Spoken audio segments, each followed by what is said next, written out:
Good morning, good morning, good morning. Barry Jones with SP History. We are beginning a quick little two-part mini-series on the Miami Mole. So technically, I guess this could be considered part of my Miami series, the Conspiracy Town, but I'm breaking it into a different part, um, mainly for organization, categorization purposes, but it's there's a reason I'm talking about this and including this at the tail end of my first Miami series because it answers some questions that I raised during the original Miami series. And I can't take credit for it completely. I was actually approached by a listener who is a relative, a distant relative of one of the individuals that we're going to be discussing the next two episodes, and was interested in what I knew about this distant relative of his. And I didn't know much. I had heard the name, but even that, I was unfamiliar with what I should know about the name. I just heard the name. And I'm thankful that he brought this to my attention because A, it coincides with, it's relevant to the topic that we were discussing. And B, it answered a question that I had had personally for a long time. And this is a lot of times this is how the research goes. You you research and you come up with hypotheses that you think you can back up with evidence. Sometimes it's circumstantial. Sometimes it's a feeling, and you're not real sure how sure you are of it. And so you have questions. And then as you continue research and your research intersects with other people's research, some of those questions get answered. But of course, they always raise new questions. So in my, I guess I've been researching this since 1997. So 28 years. In my 28 years of researching this topic, it's just been a long series of questions, answers to those questions, new answers to the new questions, new questions. It just always seems it's like a unlimited supply of questions.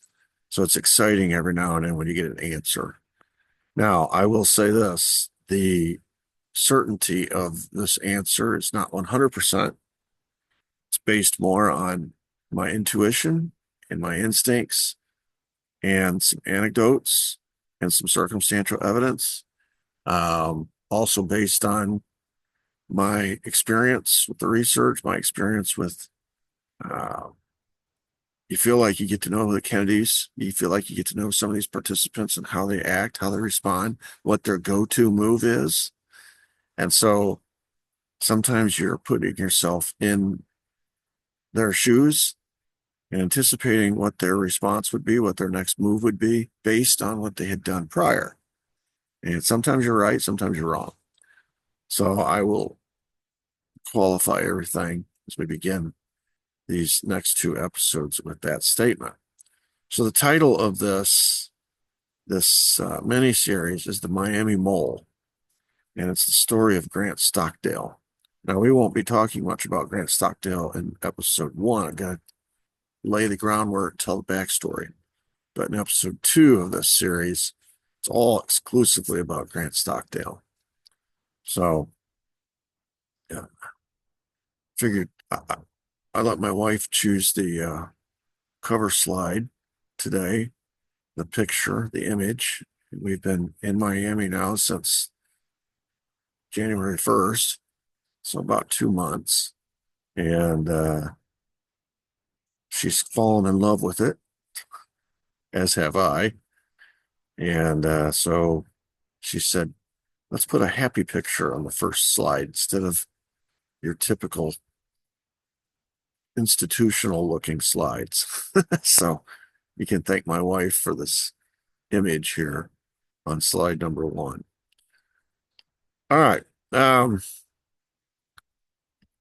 The backstory, I guess where I might want to begin is the question that I have had as I have studied these assassination plots, plural, because Dallas is where it happened, so people focus on it, but there were others and leading up to it, which is why the Secret Service had no excuse to handle Dallas the way they did.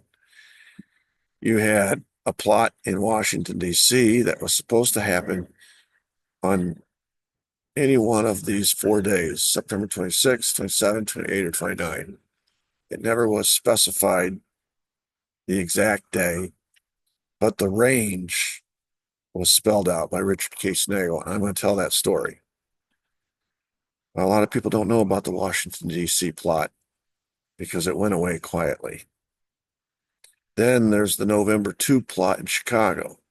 More people know about this one. And the person of note in the Chicago plot was an FBI informant named Lee. What you'll notice about these plots as I go through them is they have something in common until we get to Dallas. That is, none of them succeeded. There's a reason none of them succeeded.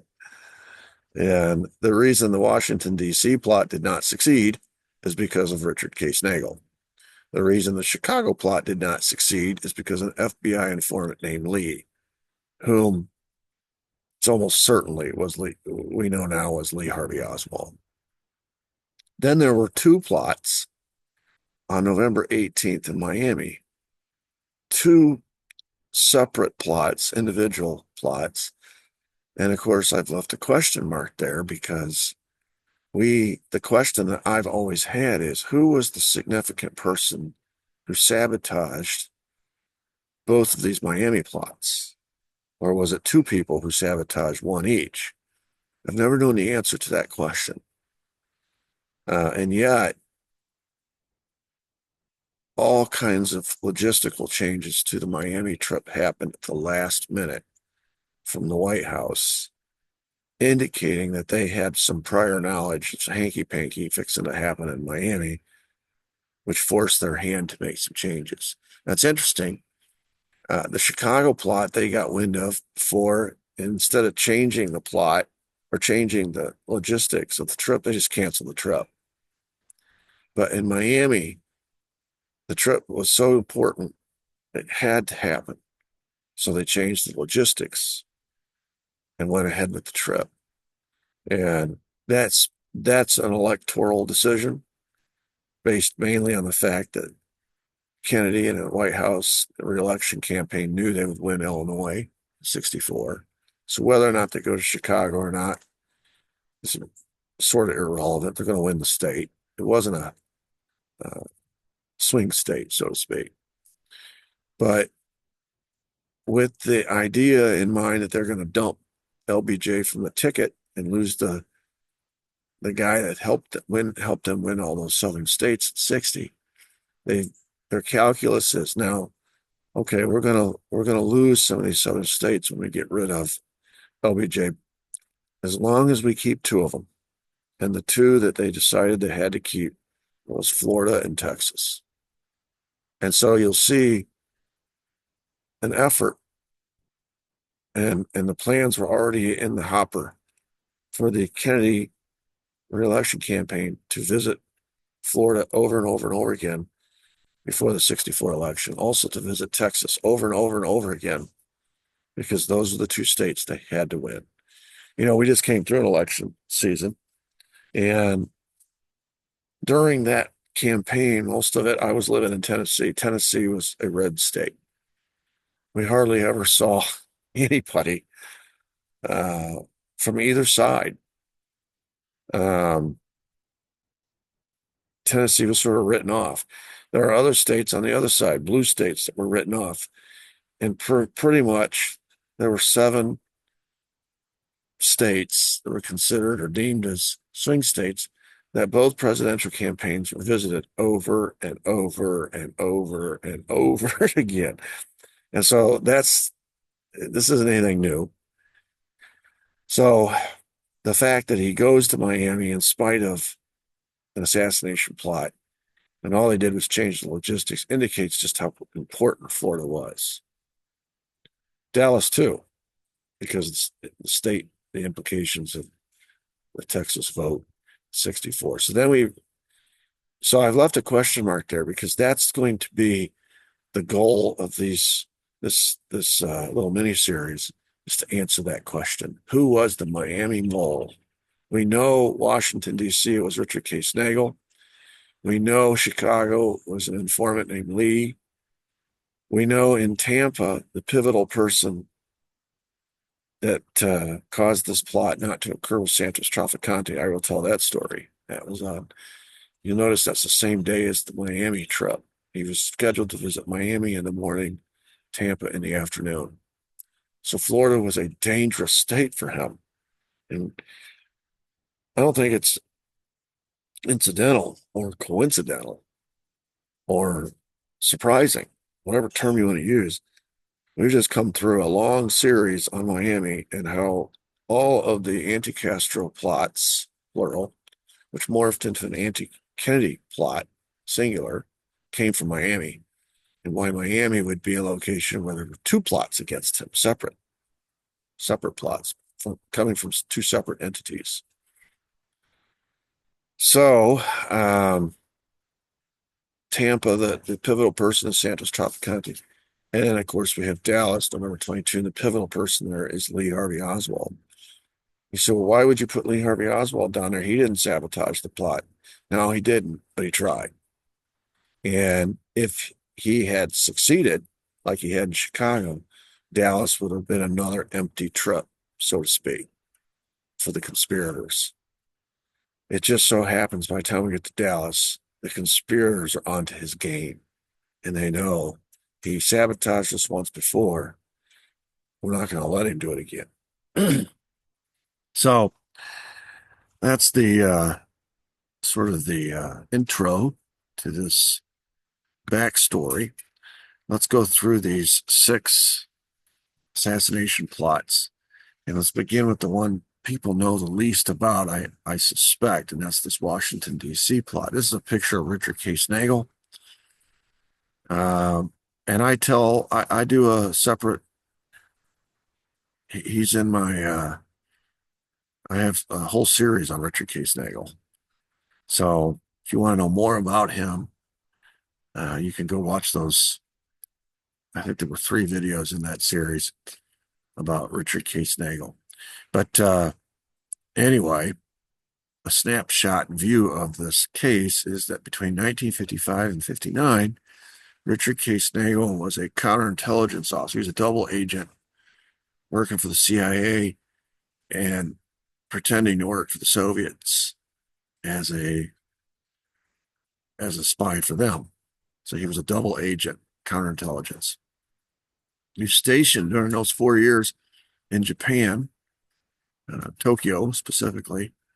And during that period of time, he worked in liaison with Soviet intelligence, during which he had occasion to encounter another counterintelligence agent named Lee Harvey Oswald, who was stationed during that period of time in Atsugi, Japan.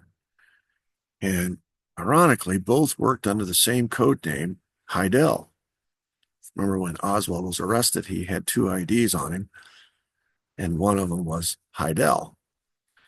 You also remember that it was ONI that seeded his name into Dallas police 14 minutes after the shooting in Dallas.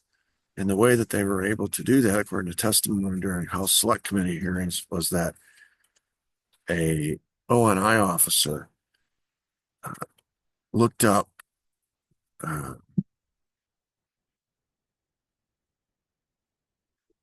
Lee Harvey Oswald name, cross-referenced it in the files, and found that he had an alias, Heidel, and they had some address information, name information, et cetera, and they seeded that into the investigation. Of course, the reason we know that before the guy testified to it was that the name he seeded in was inaccurate, was backwards. If you remember, it was Harvey Lee Oswald, and the address was a year old, and meaning that the local police officer could not have gotten that name from the Dallas Texas School Book Depository building human resource records, because all of their human resource records indicated his name was Lee Harvey Oswald and gave a current address. So that was a gigantic clue that Dallas police had gotten the name from somewhere else. And the question was, where'd they get it? And that wasn't answered to the late 70s in testimony before the House Select Committee, when Colonel Robert Jones admitted that as an ONI officer, he had heard they had somebody either in custody or were looking for someone named Lee Harvey Oswald. And so he immediately jumped in, looked in his files, and found the cross-reference name of Heidel, the misapplied name, the address that was incorrect, and he called his contacts in Dallas. And this all happened in the first 14 minutes of the investigation. And that's how they had the name so quickly.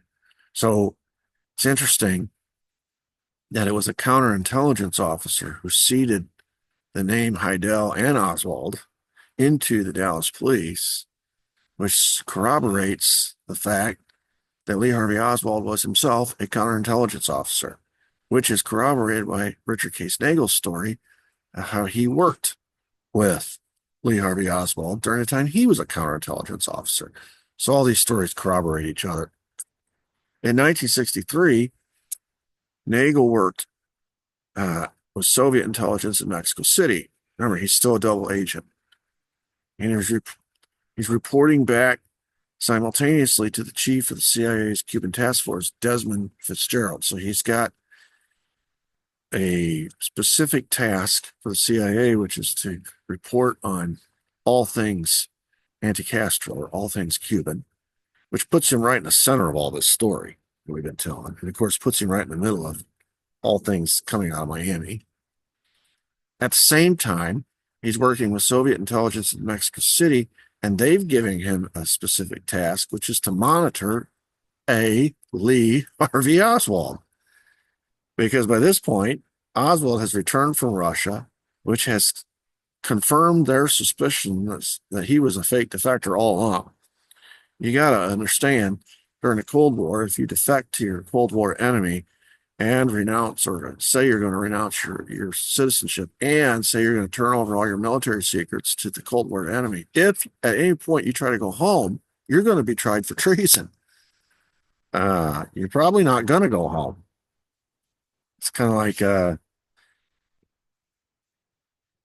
the guy who's over there right now, Edward Snowden.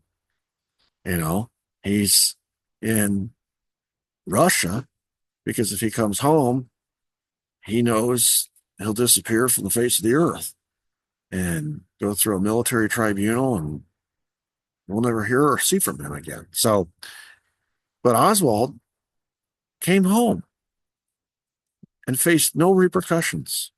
And of course, the Soviets are watching this, and just the fact that he announced that he was going home, and then they found out that the State Department paid his trip home, they realized, okay, this guy was sent here as a fake defector on a mission.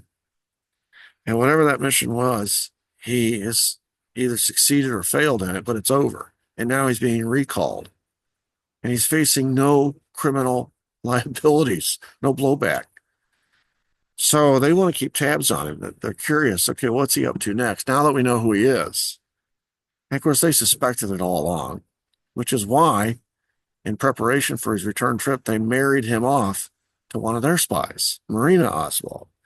So they've got Lee covered. They've got somebody domestically watching him as a fake wife, so to speak. But they've also got this guy, Richard K. Snagel, whom they think is theirs. Turns out he's a double agent. Anyway, they assign him to tasks. Since he knows the guy, has experience with him, they have him watching Lee Harvey Oswald and reporting back to the KGB on all his movements. This story is so fascinating to me. It's just unbelievable. Unbelievably fascinating. All right, so he's monitoring Oswald, and as such, and because they know each other, Oswald doesn't realize he's being observed by another counterintelligence agent, just thinks he's friends with this guy whom he met when they were on duty together over in Japan. So it's a very easy, comfortable task for Richard Case Nagel to attach himself to Lee Harvey Oswald's side and follow him around because they're friends. So whatever Oswald becomes involved in, Nagel becomes involved in. That's what you do when you're surveilling somebody, especially if you don't have to do it uh, in hiding or covertly. You can just be friends. And so Nagel becomes involved in all the New Orleans and Texas hijinks that Oswald was involved in, specific to the New Orleans uh, time period. He interacts with two Cuban exiles, one named Angel and the other named Leopoldo. Now, we've talked about these two before. We've identified Leopoldo. In another episode, I talk about who Angel was, but that's not important. What's important is that these two exiles, this is in the fall or summer of 63, are, according to Richard Case Nagel, involved in a, quote, operation to kill JFK. We know this because he wrote a book. There's a book about it. And then he reported to his higher ups. It's all in writing.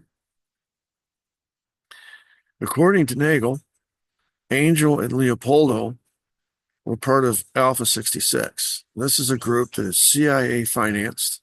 It's a virulently and very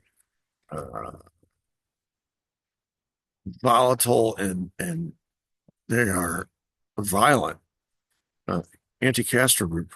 And remember all those splinter groups that we talked about. Alpha 66 is widely regarded to be the most violent. And Oswald had infiltrated Alpha 66 as part of his job, acting as an FBI informant, reporting back to Washington, specifically Bobby Kennedy, on all the activities of the CIA down in Miami and New Orleans and wherever he interacts with them. Now, this is, get off track a little bit. This is how Oswald was allowed to come back into the country. He made a deal with Bobby Kennedy, the Attorney General. Attorney General makes decisions about who gets charged for what. They're returning defectors, whatever. And the Attorney General during the Oswald situation was Bobby Kennedy. Of course, Bobby Kennedy knows that Oswald is in the CIA. So when he is looking to return to the country, he makes a deal, or his office makes a deal with Oswald that, okay, in exchange for being allowed to return without any criminal or legal problems, we'll even pay for your trip home if you need the money. But you have to be an informant for the FBI because we don't know what the CIA is up to. And this is coming straight from the White House. Hopefully, in earlier episodes, I've painted a picture how the White House and the CIA are at war with each other during this period of time. The CIA is ignoring every order that comes from the White House.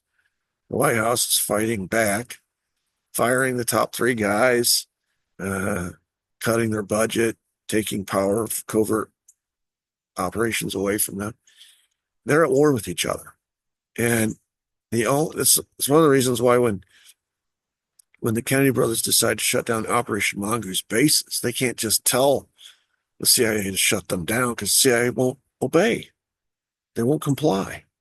So they have to send down helicopter gunships full of customs officials and marshals and to force the change and arrest some of the liaisons like E. Howard Hunt, Frank Sturgis, because they will not comply. It's why all the way up until June of 63, the CIA still continued to run S-Force raids into Cuba, even though they've been ordered to cease and desist for months.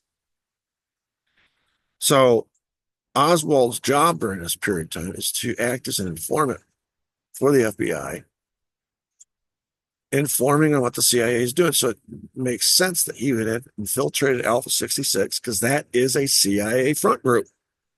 So by infiltrating Alpha 66, he is inside a CIA operation. He's informing. At least that's what he thinks he's doing. According to Nagel, his view of the matter was that Alpha 66 was using Angel and Leopoldo to set Oswald up as the patsy in an assassination plot against Kennedy. This is an Operation Northwoods plot, which I went into great detail about Operation Northwoods a couple episodes ago. But the point is, it's a false flag.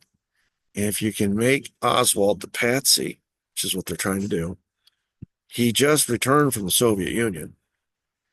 Their guy, David Atlee Phillips, is busy putting a Mexico City cover story together, which is going to show him allegedly in Mexico City visiting the embassies, trying to get visas so he can escape after he kills the president, talking to an assassination expert, Valery Kostakov. They're going to release this story. In New Orleans, he was sheep-dipped as a fair play for Cuba guy, handing out leaflets very publicly, pro-Castro leaflets. He did television and radio spots where he said he was a Marxist and a Leninist. This is going to be a very handy patsy if you're trying to set it up where the Soviets and the Cubans are responsible for the assassination of JFK. And if they play their cards right, the Americans will be so outraged that an American target on American soil has been the victim of a terrorist act by our Cold War enemies in the Soviet Union and Cuba. They'll be so enraged by that that they will support either an invasion into Cuba or a war with the Soviets, which is what this U.S. security apparatus had wanted all along. So this is Operation Northwoods, and they are setting up their patsy. And Richard Case Nagel has infiltrated along with Oswald.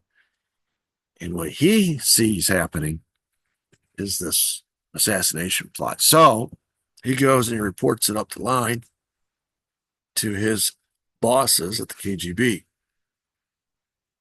And the KGB is very alarmed by this. This could start a war. They're not sympathetic to Kennedy necessarily, but they don't want to be the scapegoats, which lead to a nuclear war. So they give an order to Nagel to convince Oswald he was being set up by Angel and Leopoldo and tell him so that Oswald can sabotage this whole thing and ruin their plans of him being the patsy. They say if he does not, if he's not convinced, if he doesn't believe you, if you warning him does not lead to him short-circuiting this whole plan, then you got to kill him. You got to lure him to Mexico City and you got to kill him. And of course, Mexico City is chosen as the location because it's outside U.S. jurisdiction and won't attract as much attention. Of course, the KGB purpose in all this is to prevent the assassination altogether. And in doing so, sabotage the CIA's plan to scapegoat Oswald, thereby implicating Soviet Union and Cuba in the president's death. So they're trying to throw a monkey wrench into this whole thing. And by the way, this Nagel will end up at some point being arrested. We'll talk how that happens. And when he's arrested, he has 2 ID cards in his possession. These are the 2 IDs. The top one is his Uniform Services ID, and the bottom one is Oswald's, which is interesting. Nagel later said if anybody, quote, wanted to stop the assassination, it would be the KGB. They just didn't do enough. So they know Just like we've learned in prior episodes that a lot of people in the United States, and a lot of people around the world, indeed, even knew this assassination was fixing to happen. All the right people that could have prevented it knew. Secret Service knew because of informants. FBI knew, partly because of what I'm going to tell you today, partly because of J. Edgar Hoover's, he had informants as well. Mafiosos knew, Cuban exiles knew. Hell, everybody knew. CIA people knew, everybody knew, which is why Dallas becomes Grand Central Station on November 22. Everybody descends on Dallas to get a front row seat. But the KGB is the only one trying to do something about it. Isn't that ironic? They are trying to sabotage this whole thing because they know the bigger picture, what the plan is. Why do they know? Because of Richard Case Nagel.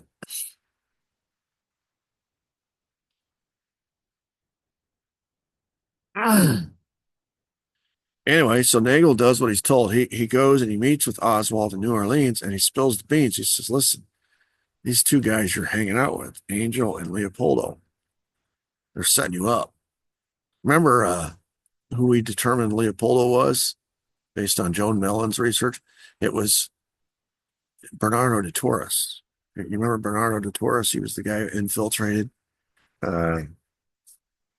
he was used by the CIA to help conduct an investigation after the JFK assassination. Then he infiltrated the Clay Shaw trial. He shows up one day, volunteers to help Jim Garrison, and always steering the evidence away from the real conspirators and always steering it back towards Oswald. Well, here he is before the assassination, part of the setup of Oswald, and he's CIA.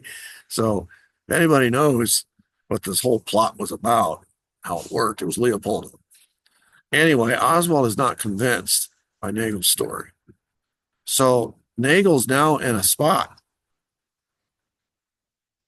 His boss, his real boss, the CIA. He's a counterintelligence agent. So he's acting out one role as a double agent serving with the KGB in the US and Mexico. But, and of course, in that position, he's watching Lee Harvey Oswald. But on the other hand, he's working for the CIA as an infiltrator of a CIA plot to kill JFK. And he has, if you conflate the two tasks and the two roles together, he has stumbled on some information that he's really not supposed to have. And he doesn't know what to do with it because he's done what the KGB told him to do with it, but he can't do what they said to do if Oswald doesn't believe him. If he obeys the KGB order and kills Oswald, he's committing murder. If he doesn't do anything and he just lets the plot continue on, the president gets assassinated, he's committed treason. He had foreknowledge of what was going to happen. He did nothing with it. He is in a spot. He's in a real spot. So he decides, and here's why another piece of evidence showing FBI Director J. Edgar Hoover had foreknowledge. He sends a registered letter, which means he had to sign for it. J. Edgar Hoover had to sign for it when he received it on September 17th. This is about 9-10 days before the plot is supposed to commence. So it's coming to that time when this is all going to go down. This is why the Washington, D.C. plot almost happened. It hadn't been for Richard Case Nagel at the last minute. But it wasn't because J. Edgar Hoover heeded any warning. You'll see Nagel takes some pretty dramatic action of his own. But here first, he writes this letter, and he says, quote, I informed the director of the FBI and others up the chain, his own CIA contacts, who now know that he knows that as early as September 17th is when I informed everybody that Lee Harvey Oswald and two of his Cuban associates were planning to assassinate the President of the United States, probably on the 26th, 27th, 28th, or 29th of September in Washington, D.C. And adding to his CIA bosses that in his position as a counterintelligence agent, the KGB also knew. And that they knew because he told them. And that they had told him that after he warns Oswald, if Oswald doesn't heed the warning, that they ordered him to kill him. So now, in one fell swoop, Richard Casnago has informed the CIA and the FBI that he knows of the plot. He knows what's fixing to go down. And furthermore, the KGB knows. Now, you'll notice that he doesn't say in the warning there that Lee Harvey Oswald is being set up by Leopoldo and Angel to take the fall in the assassination. He's very careful not to say that. He just says that he's involved in the plot along with these two Cuban associations to assassinate the president. And that's key. I think that's an important distinction because if he had indicated that he knew that he was being set up, and these are CIA guys that are setting him up, he would essentially be telling his bosses, I know what you're doing. You're setting this guy up. You're trying to kill the president. You're setting him up to be the patsy. And so probably out of self-preservation, he realizes that would be, I mean, he's infiltrated along with Oswald, the CIA front group. So going to the CIA, he's essentially reporting to the foxes in charge of the hen house, the ones who ordered this, that he's onto their game. And it would probably not be good for him. But so he doesn't get accused of treason, he is informing that he knows that there is a plot, generally speaking. And he gives the same warning to FBI Director Hoover. But nothing happens. He waits a few days, nothing happens. So he realizes, okay, I'm going to have to up the ante here. He's put his warning on record. So he decides at this point, okay, it looks like everyone's ignoring me. So I'm going to have to remove myself from this situation or else I'm going to get caught in it. I might get set up. They might take care of two birds with one stone here. So on September 20, 1963, he walks into a bank in El Paso, Texas, and calmly fires 2 shots from his Colt 45 into the ceiling area. It's actually the wall right beneath the ceiling. And then he walks outside, sits in his car, and he just waits for the cops to show up. And after they arrest him, he says, they ask him, well, why did you do it? And he says, quote, I would rather be arrested than commit murder and treason. Now, of course, they have no idea what he's talking about.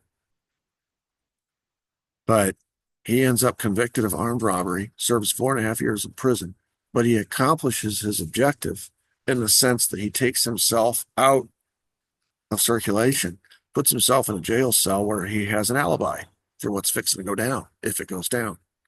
He's put his warning on record, and now he's taken himself out of circulation so that he can't be set up to be part of it. He sacrificed himself.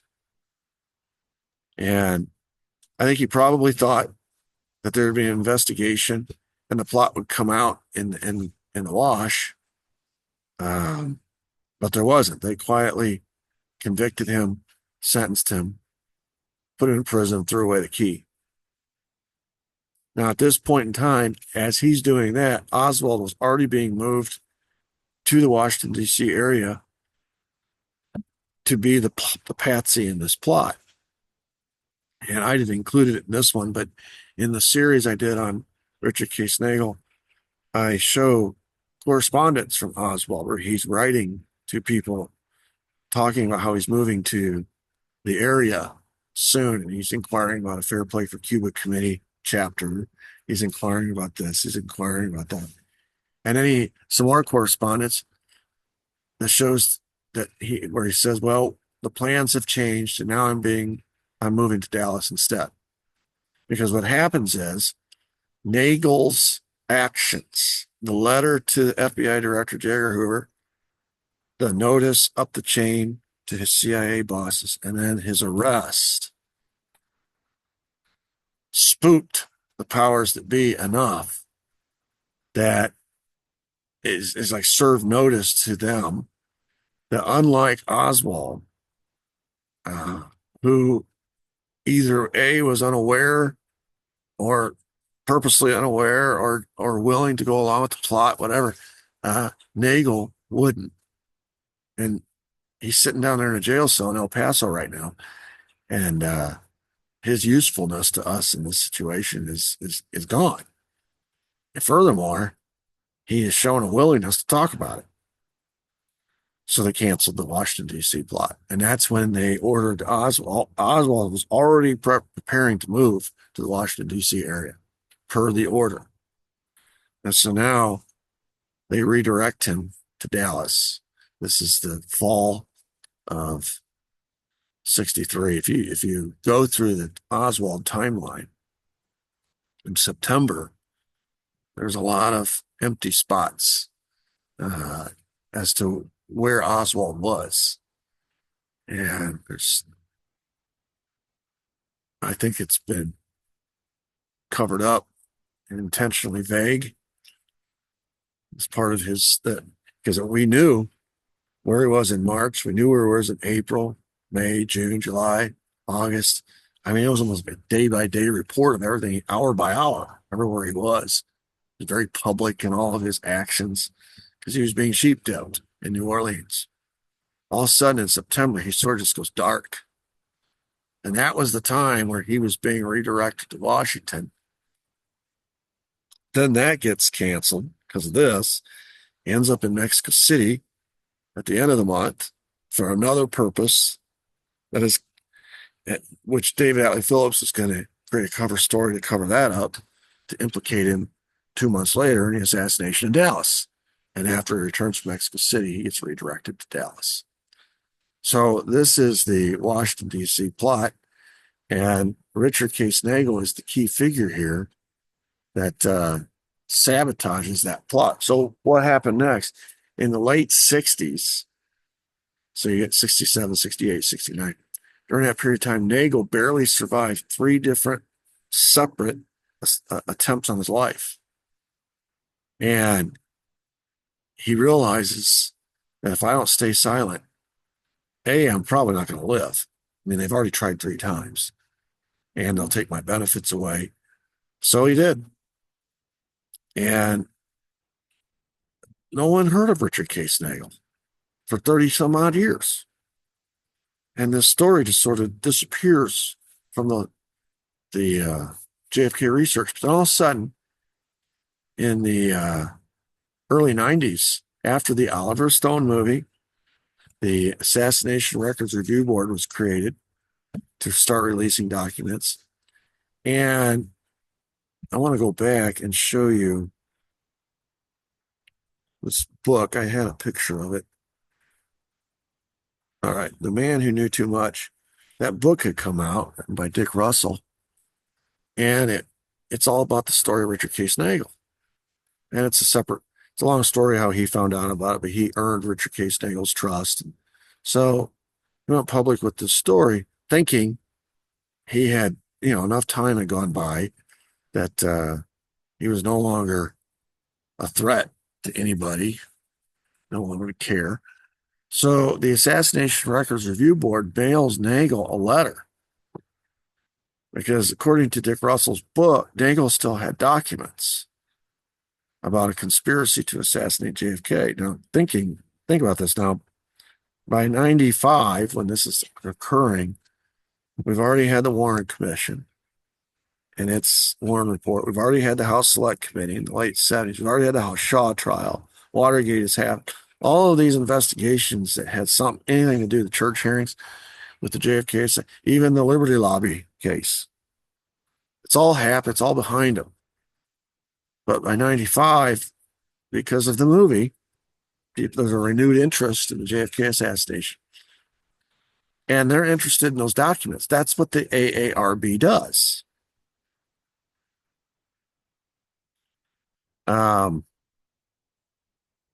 And so they mail him a letter on October 31st, 1995.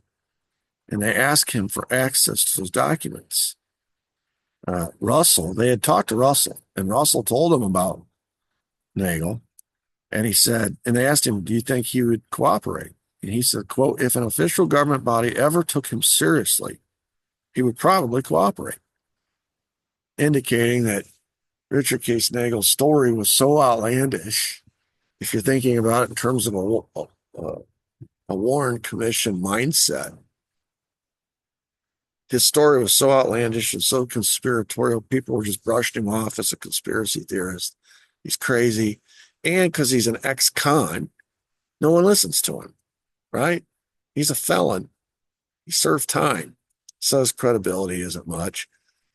Anyway, Dick Russell tells the Assassination Records Review Board that he would probably cooperate if someone would just take him serious. Dick Russell took him serious, wrote a whole book about it. The next day, after they sent that letter, Richard Nagel was found dead in his bathroom. It's ruled a heart attack. Now, by 95, we've already gone through the church hearings, and we know that the CIA has drugs to kill somebody and make it look like they died in a heart attack. In fact, we know that they used those drugs on J. Edgar Hoover. That's how J. Edgar Hoover died.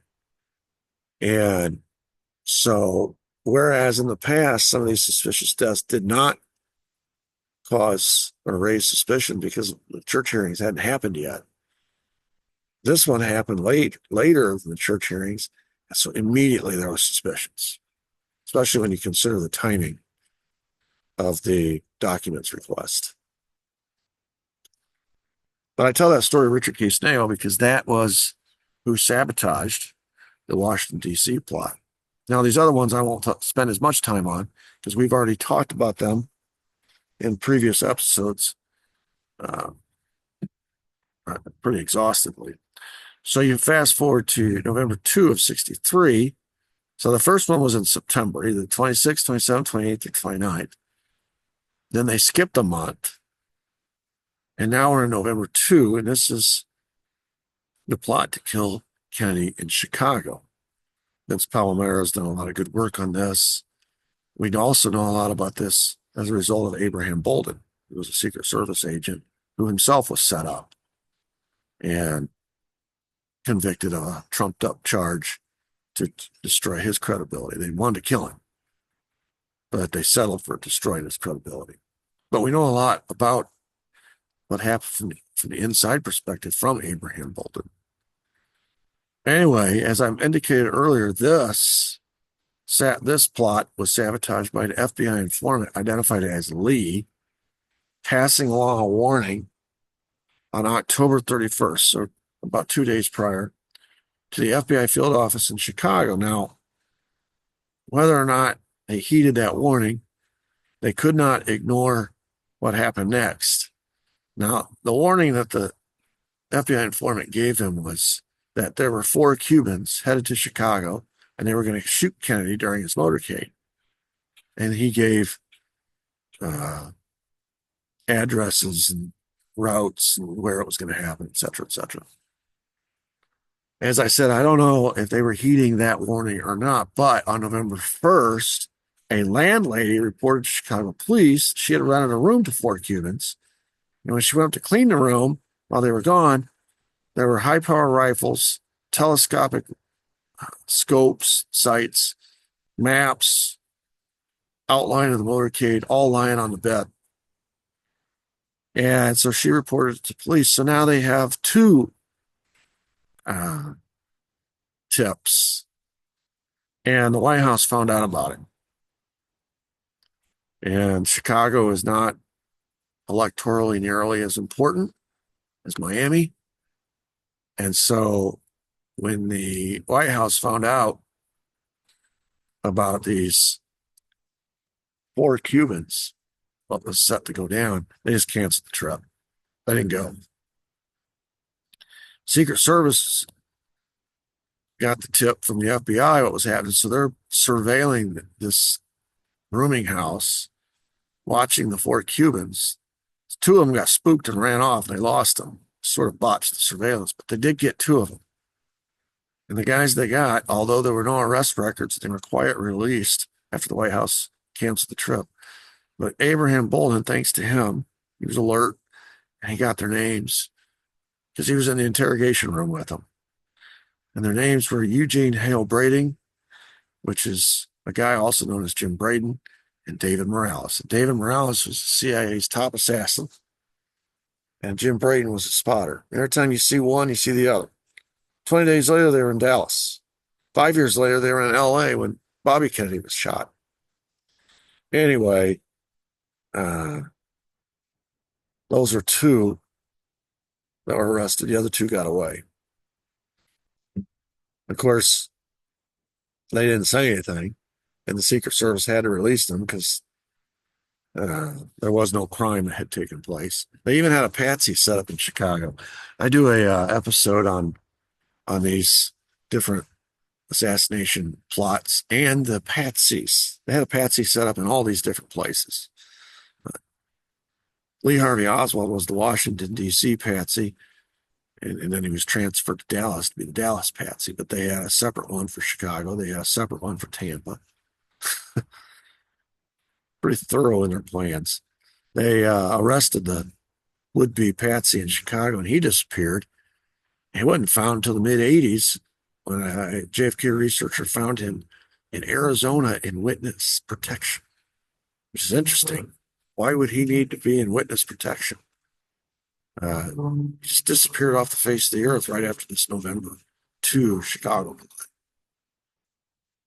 And he had the exact same background as Lee Harvey Oswald. He was military, sharpshooter, served in Japan, U-2 program. I mean, all the same background. So that's the hero of the Chicago plot. So now we have Richard Case Nagel, who sabotaged the Washington, D.C. plot. We have an informant named Lee and some unnamed landlady who were the heroes of the sabotaged Chicago plot. Then we have these two plots in Miami. Now, I'm not going to talk too much about this because in episode 2, we're going to get in depth on this. Just to say that the two assassination plots involved one of these Southern good old boy redneck segregationist anti-civil rights characters named Joseph Miltier, pictured top right hand. See him with that ball cap on. And then there's a picture beneath there with two arrows, the same grid there. One of those arrows is pointing to Joseph Miltier. A lot of researchers think it is Joseph Miltier in Dallas on the day JFK was killed. And he gives a warning to an FBI informant of a plot to kill Kennedy when he comes to Miami from an office building with a high-powered rifle, which is the title of that book you see there. Of course, it didn't go down, but it's not because of Joseph Miltier. It's not because of his warning. It's not because of the FBI informant. It's not because of anything, because the FBI informant didn't pass it along. Secret Service, they didn't cancel the trip this time, and they didn't make any logistical changes. The White House made all the changes. Somebody had a connection to the White House who found out on the ground what the rumor was going around and said it. They didn't tell the FBI necessarily. They didn't go through the official channels. The White House intervened in this situation. But we'll get to that. And the second plot was by the Cuban commandos, who actually wrote a letter and saying they're going to kill Kennedy and the mayor of Miami with a bomb, either at the airport, which is pictured bottom left when he landed, or at the convention center where he was going to give a speech. So I just wanted to lay out that background about these two Miami assassination plots. One during the motorcade, so they're going to have to change the motorcade. And that's what's really interesting about this, is these two plots are specific. One is that he's going to die during the motorcade from an office building with a high-powered rifle, so you're going to have to change the motorcade. One is he's going to be either killed at the airport or the convention hall. So you're going to have to change how you land in Miami if you're still going to come, and you're going to have to change where you give the speech to sabotage these assassination plots. somebody on the inside knew enough details, and the White House made all of the appropriate changes. It indicates that there was a mole in Miami on the inside with his ear to the ground, access to all the right people, all the right conspiracy. Cuban commandos would be the anti-caste for Cubans. Joseph Miltier's warning of an assassination from an office building with a high-powered rifle speaks to either mafia or CIA involvement, especially because he was speaking to an FBI informant. And the FBI informant passed it along to the Secret Service, et cetera, et cetera. But these are the folks, the conspirators that we've established were involved in all these Miami plots and everything that was going on in Miami. It was a combination of the three: CIA, mob, Cubans. 2 plots in Miami. He was only going to be there for a short time in the morning. And so we'll talk about that in episode 2, in the details of that Miami plot and how or who was the hero that sabotaged both of those plots. So you got those. And then the next one is in Tampa. It involves this building. He's scheduled that afternoon, same day. If they don't get him in Miami, he's scheduled to go to Tampa, and he's going to do a 27-mile motorcade through Tampa. And just like in Dallas, his motorcade is scheduled to do a 90-degree turn right in front of this tall building. And the assumption is that the assassin will be up in the building, like the 6th floor of the Texas School Book Depository, take a shot into an open car beneath you and kill him from this tall building.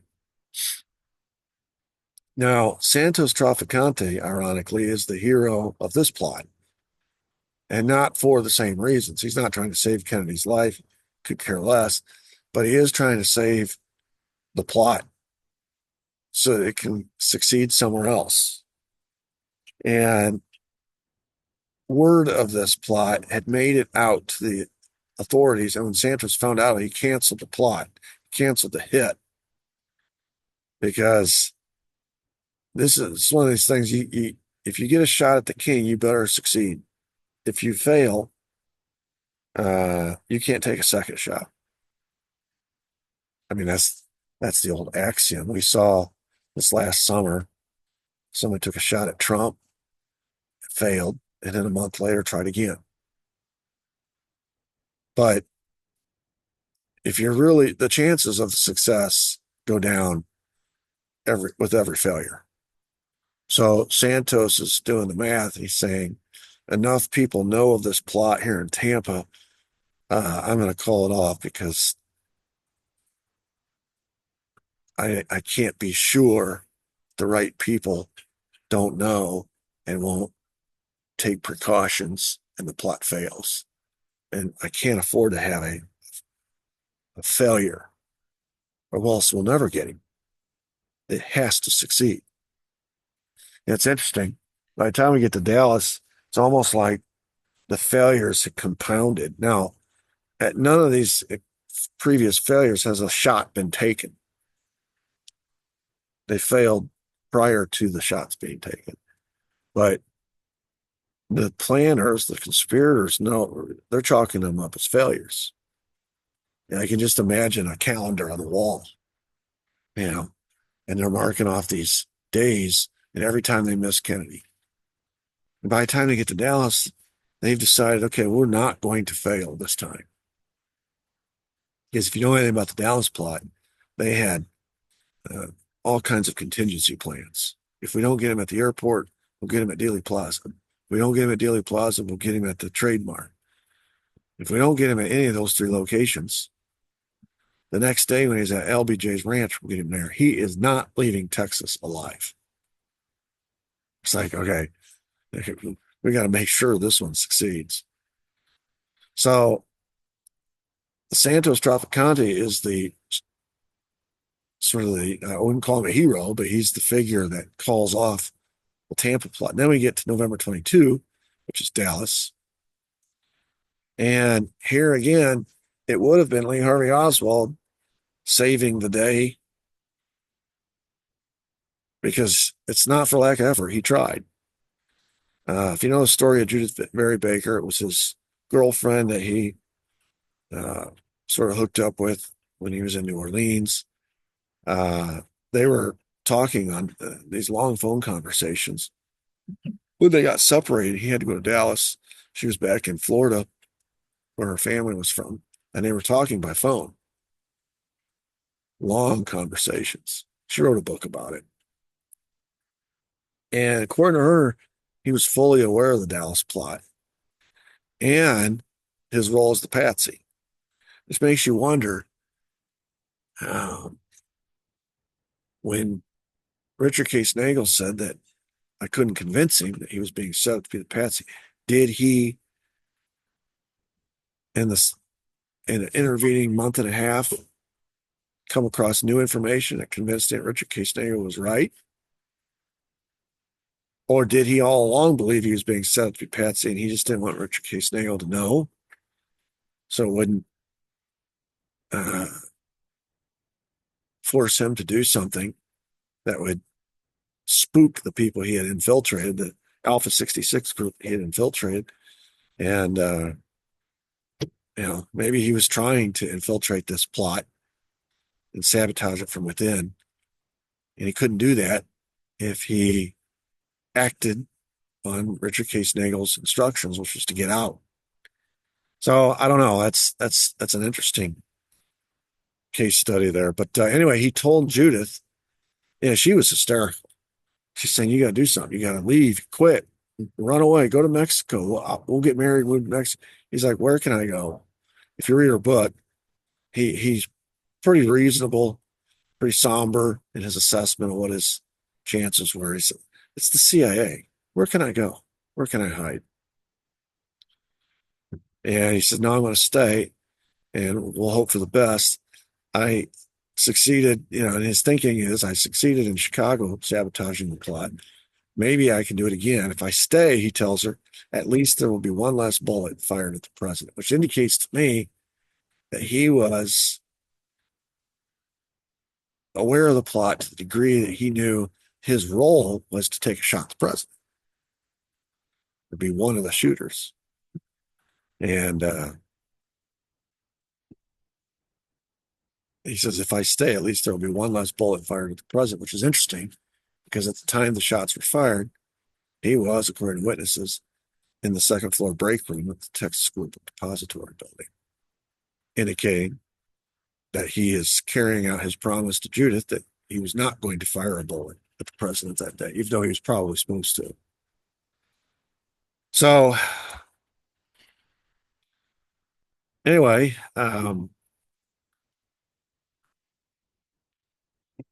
he tried. As I mentioned, he did try. He went to the Dallas FBI office about noon on either Wednesday, Thursday, or Friday. So either November 6th, 7th, or 8th. Nanny Lee Fenner was the woman at the desk, and she couldn't remember if it was Wednesday, Thursday, or Friday. Anyway, she observed a man getting off the elevator and approaching her desk. The man identified himself as Mr. Oswald and asked to see, quote, S.A. Hosty, which stands for Special Agent Hosty.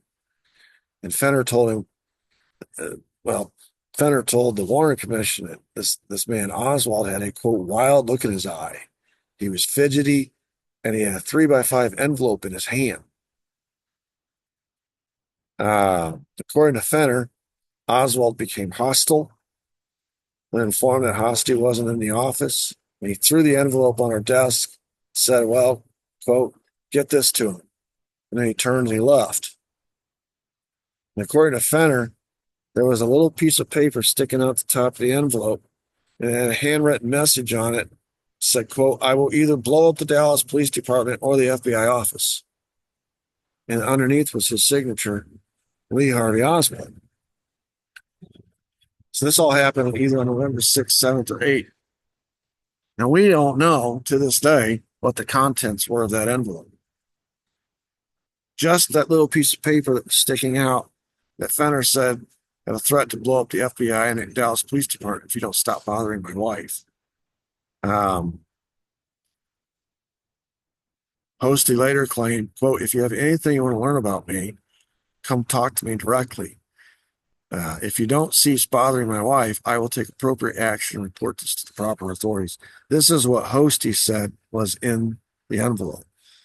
But he could never produce. It reminds me of Ruth Payne and all the evidence that she said she had of Oswald writing these letters and things. She never had the original. She just had her notes or her typed version.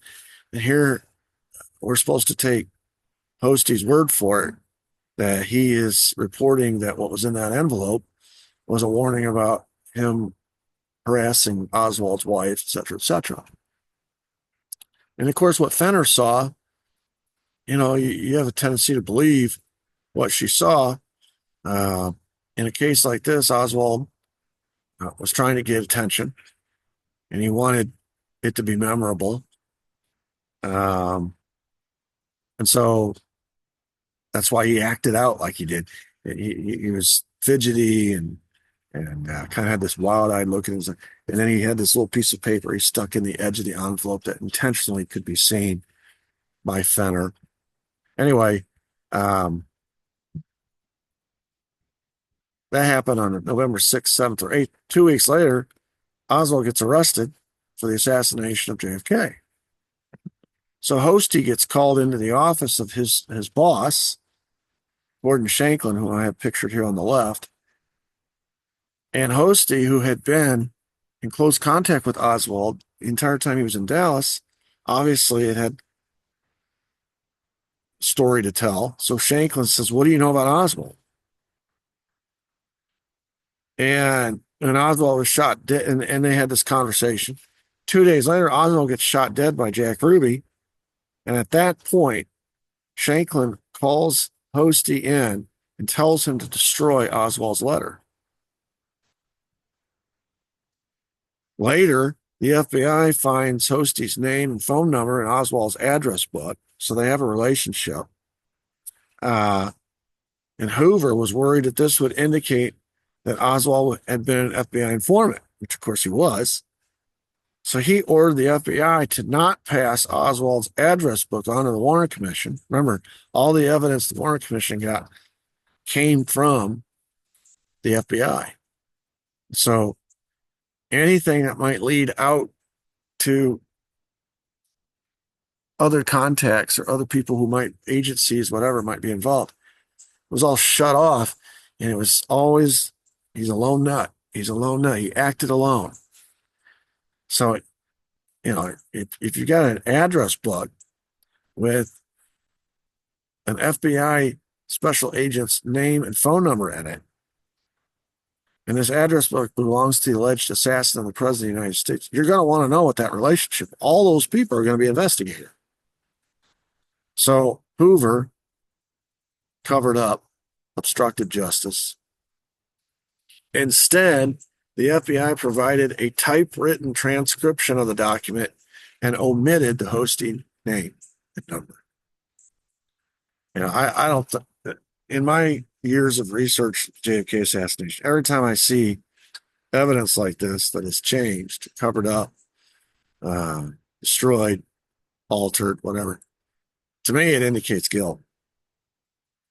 And what was Hoover worried about? It would show a relationship between Oswald, the alleged assassin, and the FBI, that he was an FBI informant. So what did he do? He just covered it up. And he gave falsified evidence to the Warren Commission to keep the Warren Commission on the path, on the narrative that he was a lone nut. So it's a cover-up. If you add up all the evidence that the FBI played hanky-panky with the Warren Commission, to keep them away from the Miami connection, the Cuban connection, the CIA connection, here's the FBI connection, the mafia connection. They said Ruby had no mafia tie. Even the fact that Ruby and Oswald knew each other, they just covered all that up. and kept it that Oswald was just this lone nut. He just wandered into town, got a job, got a rifle that he was looking to make a name for himself, even though he denied it later. And he had the skill because he'd been in the Marines, trained as a sharpshooter. Unbelievable.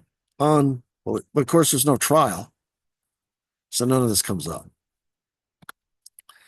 So the question is, why destroy the letter and or omit the Hosty reference in his address book if it contained a threat from Oswald that only served to buttress the lone, this idea that Oswald came into the FBI office and threatened anybody in the office and was allowed to turn around and leave? It doesn't pass muster. And if it was true, why would your boss order you to destroy it? Why not? It helps build the case that this guy's a lone nut. He's making threats 2 weeks before the assassination. Might it have been destroyed and omitted because it was really a warning about an assassination plot that was fixing to happen in Dallas? In other words, he's doing again in Dallas what he did in Chicago. But this time, they have time to contain it. Hosty keeps the letter, and instead of sharing it up the line, sharing it up the chain, instead of the White House finding out about it, canceling the trip, or changing the logistics of the trip like they did in Miami. And you'll see how they changed those logistics. It would have been very easy to change the logistics in Dallas the exact same way they changed the logistics in Miami. It would have been very easy because it's basically the same setup. But they didn't find out about the Dallas plot because Hosty kept it contained, and then Shanklin, after Oswald was 2 days later disposed of, ordered the evidence destroyed. And then when the Warren Commission started looking into it, J. Edgar Hoover ordered the evidence of any connection between Oswald and the FBI destroyed. So we have evidence destruction on two fronts here, all by the FBI. Destroy Oswald's letter, Hosty by Shanklin, and destroy the Oswald or alter the Oswald address book, and that's from J. Edgar Hoover, highest position in the FBI. So I think what happened was Oswald would have been, if his warning had gotten to the right people, he would have saved the president's life in Dallas just like he did in Chicago. But by this point, they know better how to contain these kinds of whistleblower or warnings, these tips. They might have done the same thing in Chicago if it hadn't been for the landlady, truthfully. If you think about it, the landlady kind of might have thrown a monkey wrench into it. They might have contained the FBI informant named Lee's warning, and it might have happened in Chicago. But that landlady was in the right place at the right time. There was no landlady in Dallas, and it was just Lee this time. And it just doesn't make sense if that letter was just a warning to stay away from his wife and a threat to blow up the FBI office or Dallas police. A, he wouldn't have been allowed to leave the office making a threat like that. B, you wouldn't destroy the letter. You'd release it to the public to show who this lone nut really was. But they destroyed the letter because I believe it was a warning about what was fixing to happen. And that's why they also destroyed his address book to hide any ties between him and the FBI. All right, so when we come back next episode in this series, we're going to talk about the hero of Miami, the mole. And of course, I already identified him in the first slide. Go back and show you the name again. So tomorrow's episode, or episode 2, is going to be about Grant Stockdale. And what an interesting character, and how he, through some unfortunate circumstances personally, from a business perspective, got put in a position where he was useful to Kennedy because of his Miami connections. And he was in the right place at the right time to warn the White House what was fixing to happen twice in Miami on the 18th. We'll talk about how that went down, and then what happened to him after the JFK assassination. So that's tomorrow. I hope you enjoyed today. And until next time, God bless. Thank you.